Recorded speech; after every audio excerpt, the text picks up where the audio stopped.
Is basketball BPM the same as raw plus minus?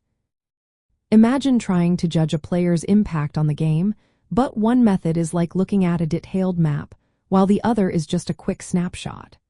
That's the difference between basketball box plus minus and raw plus minus. Both are used to see how players influence their teams, but they do it in very different ways. Basketball box plus minus is an advanced stat that estimates a player's overall contribution compared to an average player in the league.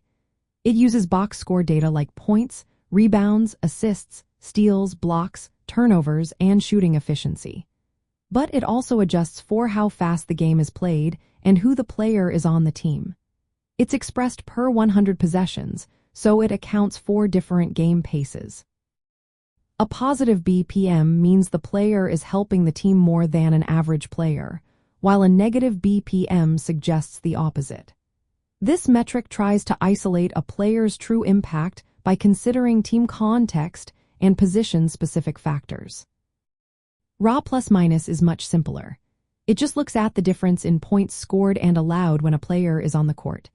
It doesn't consider how fast the game is played or who the teammates or opponents are.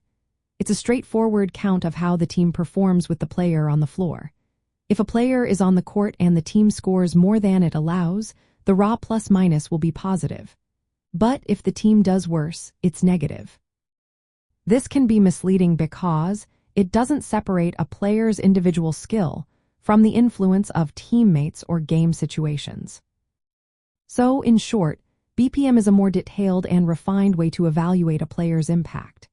It combines box score stats with team and pace adjustments to give a clearer picture.